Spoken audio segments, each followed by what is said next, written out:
À l'écoute de l'ORTM, il est 13h à l'aéroport international Modibo Keïta de Sénou, la même heure à 100 et partout au Mali.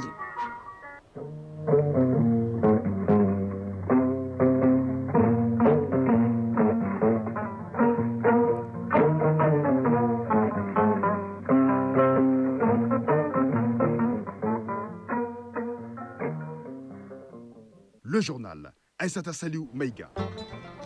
Mesdames et messieurs, bonjour et merci d'être au rendez-vous des infos. Les acteurs engagés dans la lutte contre l'esclavage et pratiques assimilées s'approprient les instruments juridiques pouvant mettre fin à ces fléaux dans notre pays. C'est à la faveur d'une session de formation de 3 jours organisée par l'Organisation internationale du travail. Ouverture ici à Bamako des travaux de l'atelier de formation des micro, petites et moyennes entreprises. Le dit atelier initié par le projet de promotion de l'accès au financement de l'entrepreneuriat et de l'emploi au Mali a pour but de mieux outiller les participants afin de les faciliter la gestion de leur entreprise. La page sport, on parlera de la Coupe du Monde des clubs, nouvelle version, une compétition qui bat son plein aux États-Unis d'Amérique. Et ce mercredi, les Anglais de Manchester City et les Espagnols du Real Madrid font leur entrée en lice. Et la chronique de l'environnement s'intéresse aujourd'hui à l'application de la loi contre la pollution plastique au Mali. Cette loi interdit la production, l'importation et la commercialisation des sachets plastiques non biodégradables. Pour y remédier, la sensibilisation doit être de mise pour une meilleure protection de l'environnement. Mesdames et messieurs, une fois de plus, bonjour et merci de votre constante fidélité au programme de l'ORTM.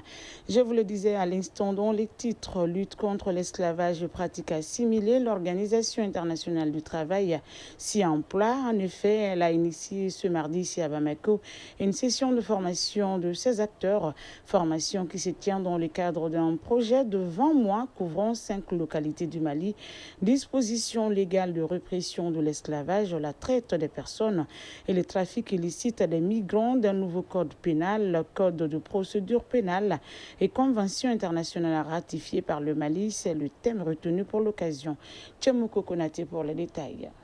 Esclavage par ascendance et pratiques assimilées, traite des personnes et trafic illicite des migrants. Ce sont là, entre autres pratiques constituant des violations graves de la dignité humaine et des droits fondamentaux qui pourtant restent d'actualité dans certaines localités du Mali. Une triste réalité contre laquelle s'insurge l'OIT, l'Organisation internationale du travail. C'est à travers ces séminaires de formation des acteurs engagés dans la lutte contre le phénomène. Ils portent sur les instruments juridiques tels que définis dans le nouveau code pénal et le nouveau code de procédure pénale. Ndeye Koumba Diop, directrice pays de l'OIT pour le Mali, le Burkina Faso, le Niger, la Côte d'Ivoire et le Togo. Ce séminaire offre une plateforme précieuse de renforcement des capacités à l'intention des acteurs syndicaux, patronaux et de la société civile pour une meilleure appropriation des instruments juridiques désormais disponibles afin de lutter efficacement contre ces fléaux. Cette formation s'inscrit dans le cadre de la mise en œuvre d'un projet qui couvre 5 localités du pays. Il s'agit de Kaye, Mopti, Gossi, Ansongo et Menaka pour une durée de 20 mois à partir de septembre 2023 pour un coût estimé à près de 700 millions de francs CFA. L'initiative est soutenue par l'ambassade des États-Unis d'Amérique au Mali, Rachina Korhonen, ambassadeur des États-Unis d'Amérique au Mali. Notamment l'opération de février 2025 qui a permis de secourir 629 victimes de la traite du trafic de migrants. J'encourage le gouvernement à poursuivre sa collaboration avec ses partenaires locaux et internationaux afin de renforcer la prévention. Ces initiatives en cours constituent un appui au gouvernement dans ses efforts de lutte contre l'esclavage par ascendance et les pratiques assimilées. Dr Fasson Koulibaly, ministre du Travail, de la fonction publique et du dialogue social. La pratique de l'esclavage, les pratiques assimilées à l'esclavage, la traite des personnes et le trafic illicite des migrants sont désormais des infractions prévues et punies par la loi pénale dans notre pays. Alors, luttons tous contre ces pratiques humaines, cruelles, dégradantes, révolues et reconnues de notre époque en rendant aux communautés victimes leur dignité après de longs cortèges de souffrances et de destins brisés. Cette formation qui a démarré ce mardi s'étend sur 3 jours. Il s'agit de doter les participants d'instruments juridiques pouvant renforcer leur capacité opérationnelle. Ouverture à Bamako des travaux de l'atelier de formation des micro, petites et moyennes entreprises initié par le projet de promotion de l'accès au financement de l'entrepreneuriat et de l'emploi au Mali. La formation qui est axée sur la gestion financière et accès au financement vise à outiller les participants en vue de les faciliter la gestion de leur entreprise. Sokona Kamisoko. S'il y a un défi que compte relever aujourd'hui le département en charge de l'économie et des finances, c'est bien celui de la promotion du secteur privé. C'est là à travers le financement du secteur petites et moyennes entreprises.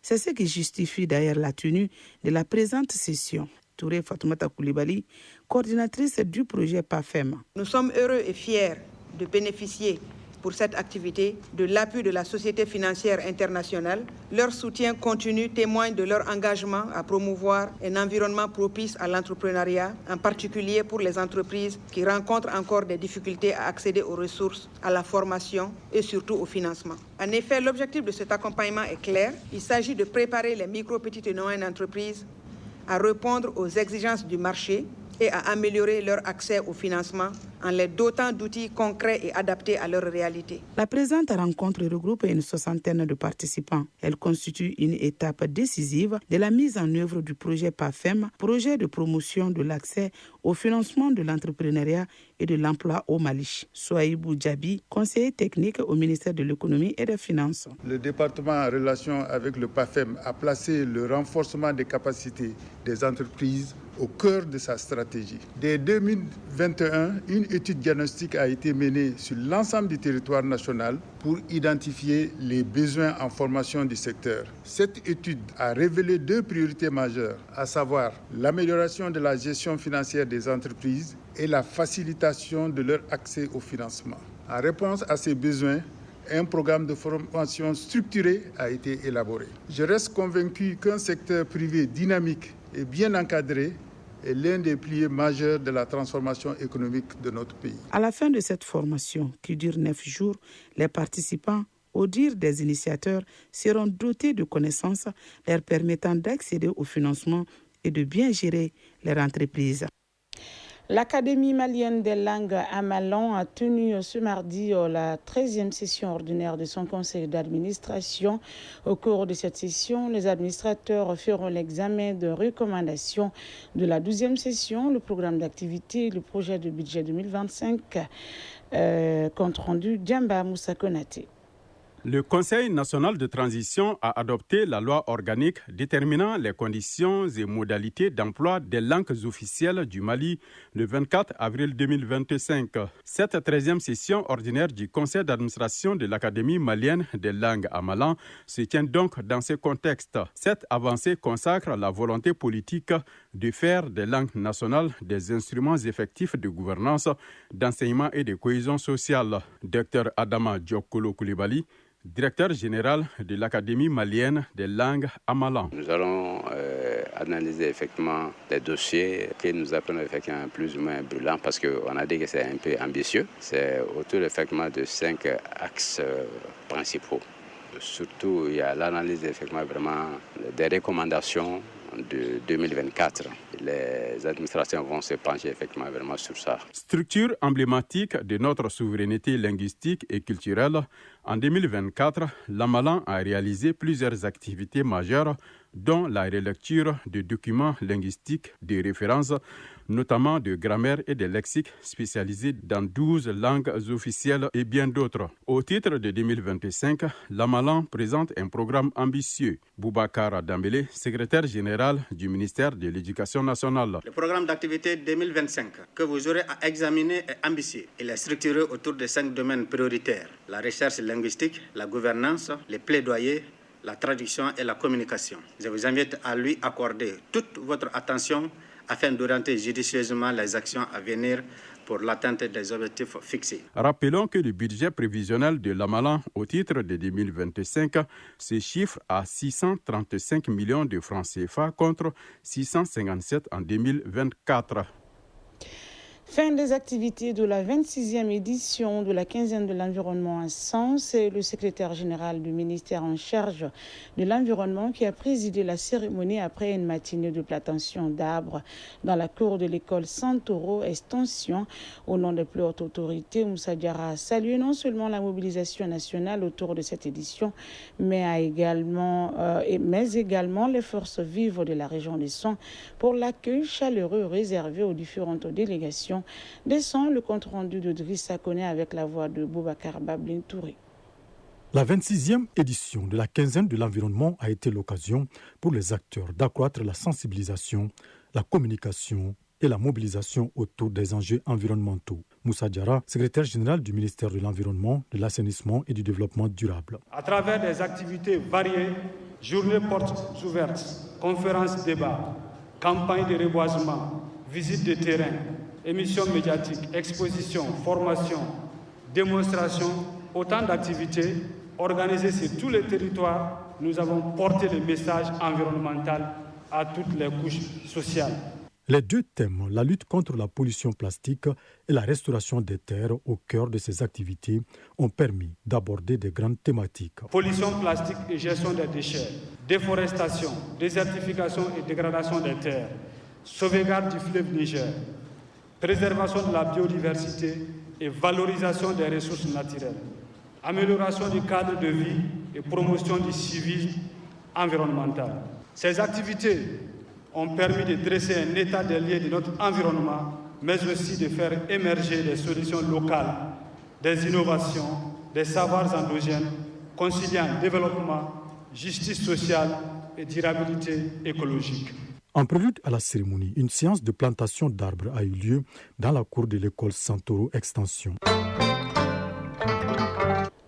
Quelques mots de l'actualité étrangère. À présent, le président guinéen, le général d'armée, a entamé sa toute première visite officielle en Côte d'Ivoire. L'accent a été mis au cours de cette visite sur la stabilité politique considérée comme un moteur essentiel du développement d'un pays. Cette visite intervient à l'approche du référendum prévu en Guinée-Conakry le 21 septembre prochain, ainsi que les élections présidentielles et législatives prévues pour le mois de décembre. Au Sénégal, Cheikh Sall, le pilote de la pirogue, a été condamné à 7 ans de prison ferme et son complice à 2 ans de prison.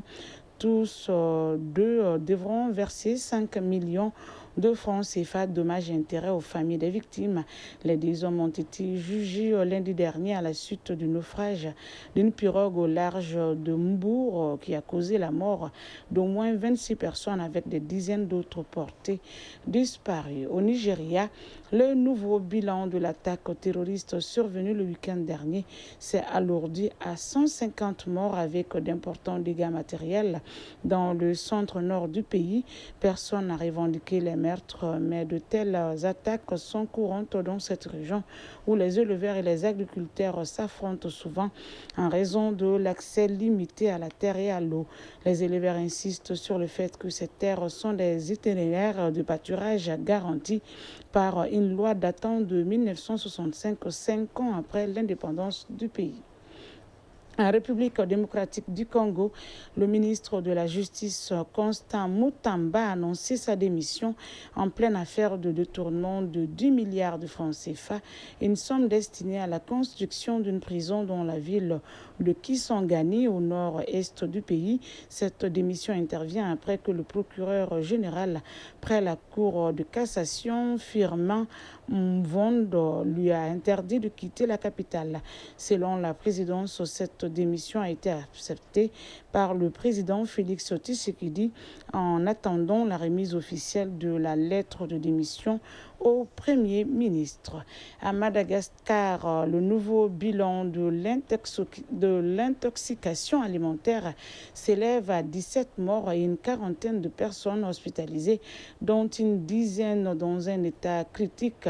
Selon le ministère de la Santé, une enquête sanitaire est en cours.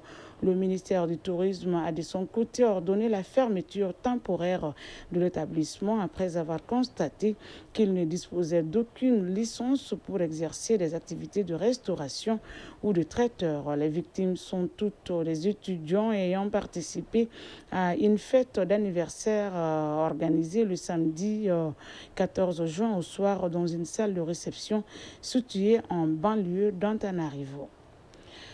Guerre Israël-Iran, la Pologne a évacué aujourd'hui environ 160 personnes d'Israël. L'annonce a été faite par la vice-ministre des Affaires étrangères polonaise. Elle a également précisé qu'un autre avion devrait rapatrier des dizaines d'autres ressortissants polonais demain.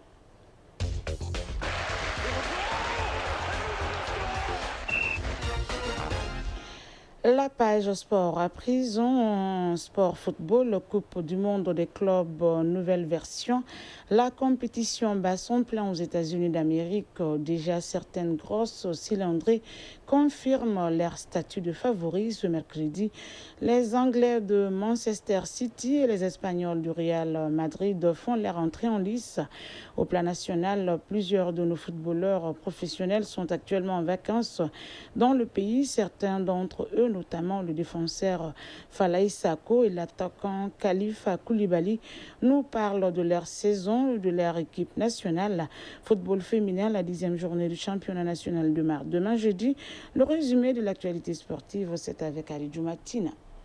Si le championnat national 2024-2025 des hommes s'est achevé, par contre celui des dames se poursuit. Demain jeudi, il y aura 3 rencontres au compte de la 10e journée. Au stade Wenzin Koulibaly, les Super Lions affrontent l'USFAS et AS Entente sera face à l'AS Mandé. Au stade Mamadou Konaté, l'AS Real croisera Teria à CD100. Et vendredi, les autres matchs se joueront, à savoir Amazon de la commune 5 Souroubaba de Mopti, Tigres de Caille Centro UFC et AS Momo, AS Police. Toujours foot féminin, le tirage au sort de demi-finale de la Coupe du Mali des dames a été effectué. À l'affiche AS Mandé, AS Real de Bamako et USFAS Amazon de la commune 5. Tournoi de montée en première division. Les équipes devant représenter les différentes ligues sont désormais connues.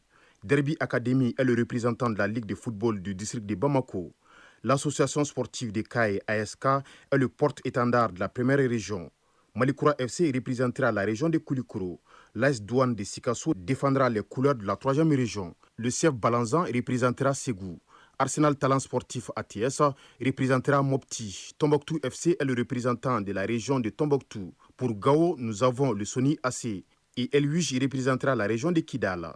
Dans les jours à venir, 2 poules seront constituées par la Fédération malienne de football.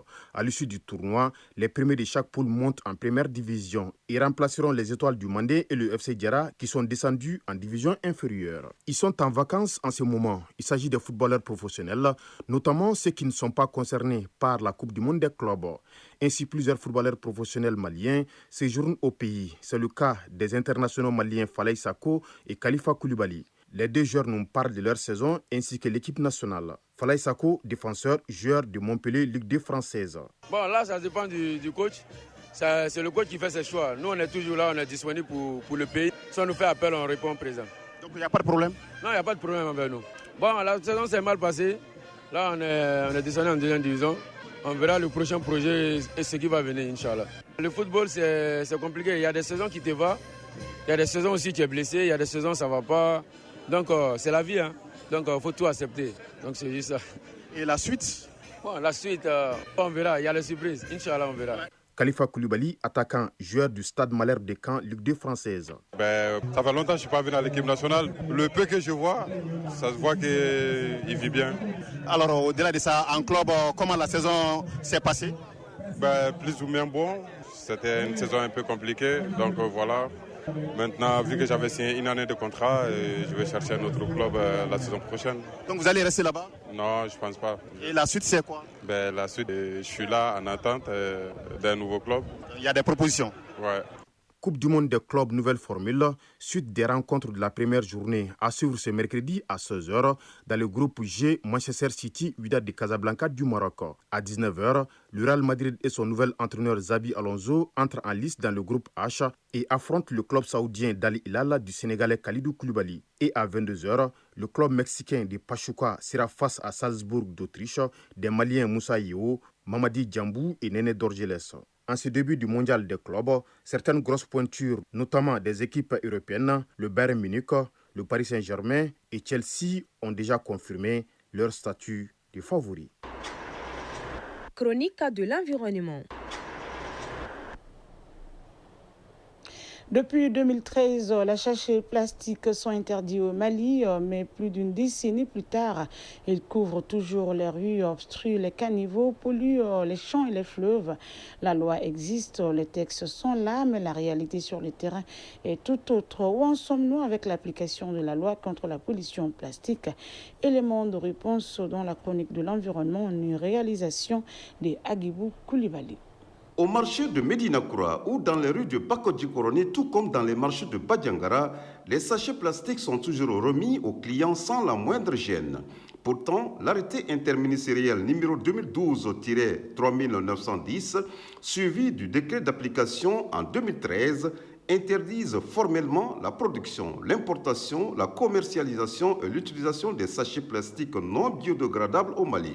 Pourquoi cette loi n'est-elle pas respectée? Dr Amadou Sissoko, juriste environnementaliste. La faible application de la loi malienne sur les déchets plastiques, notamment l'interdiction des déchets plastiques non dégradables, s'explique par plusieurs facteurs liés à la gouvernance, aux capacités institutionnelles et aux réalités socio-économiques. Ainsi, nous pouvons parler du manque de volonté politique. Il s'agit de l'absence de contrôle rigoureux. Les autorités compétentes, ministères, collectivités, ne mettent pas toujours en œuvre les contrôles systématiques. Peu de sanctions effectives. Les contrevenants ne sont que rarement sanctionnés, ce qui affaiblit la portée dissuasive de la loi. Pour Amidou Traoré, expert en environnement, la loi manque d'un système de suivi, de moyens coercitifs et surtout de volonté politique claire pour sanctionner les contrevenants. Moi, j'énumérerai 3 grands problèmes, notamment la faible diffusion des textes comme premier problème, parce que je pense qu'il y a une méconnaissance de la population par rapport au contenu, donc le texte mérite d'être diffusé. Deuxième problème, il y a un problème de civisme. Donc, la population n'est pas préparée pour avoir un esprit éco-citoyen qui doit être respectueux de la gestion des déchets. Et le troisième problème, c'est l'accompagnement de l'État. Les services techniques d'assainissement et de la voirie et autres, aussi bien que les mairies doivent se donner la main pour pouvoir sensibiliser d'abord les populations et ensuite aller vers une gestion des déchets plastiques. Même constat du côté des autorités publiques. Nyarga Oulé Dambélé, directeur national de l'assainissement, du contrôle des pollutions et des nuisances de l'ACPN, admet les difficultés. Les difficultés principales sont entre autres les services qui sont principalement mis en avant pour l'application de ces textes sont la Direction nationale de l'assainissement et du contrôle des pollutions et des nuisances, la Direction générale du commerce, de la consommation et de la concurrence, la Direction générale des douanes. Et malheureusement, aucune de ces structures n'a les moyens scientifiques d'éprouver la biodégradabilité des sachets plastiques. Dans le décret, on a parlé de 18 mois. Est considéré comme sachet plastique biodégradable en République du Mali, tout sachet plastique qui se décompose, qui se dégrade, qui se désintègre dans une période de 18 mois. Alors que les sachets plastiques sont faits à base d'atomes de pétrole. Pour que le pétrole puisse se décomposer, c'est suivant des températures bien données, de 60 à 70 degrés Celsius. Mais tout ne repose pas uniquement sur l'État. Pour Maïga Fatoumata Sokona, coordinatrice du projet de lutte contre la pollution plastique à la Fondation Santé Environnement, il faut miser sur la sensibilisation citoyenne. Parce que selon notre analyse scientifique, pour pouvoir mobiliser les citoyens, il faudrait que cette loi-là soit applicable. De notre analyse, nous avons vu qu'il y a des goulots d'étranglement par rapport à l'application de cette. Nous avons aussi mené une enquête auprès de la population en 2024 et nous nous sommes rendus compte que 2% seulement de la population du district de Bamako connaissent l'existence de cette loi. Ça veut dire qu'il y a un gros problème d'information et de dissémination de la loi. La lutte contre la pollution plastique ne se gagnera pas uniquement dans les bureaux ministériels. Elle se gagnera dans les marchés, les écoles, les tribunaux, les médias et les foyers. Le Mali a pris des engagements. Il est temps de leur donner un sens sur le terrain, car une loi qui ne s'applique pas, c'est un peu comme un sachet plastique oublié. Elle finit toujours par polluer l'espoir. Point final à cette édition qui vous a été présentée par Aïssata Saliou Maïga. Sa mise en onde a été assurée par Fousseini Sissoko et Abse Traoré. Mise en ligne Badi Touré, réalisation Adam Maïga. Merci d'avoir été des nôtres et à très vite sur les antennes de l'URTM pour d'autres informations. D'ici là, prenez bien soin de vous et des autres. Une forte pensée à nos forces armées de sécurité, où qu'elles soient pour la défense de notre pays. Restez surtout connectés dans quelques instants. Keita et Adama Koulibaly seront là pour la lecture des avis et communiqués divers.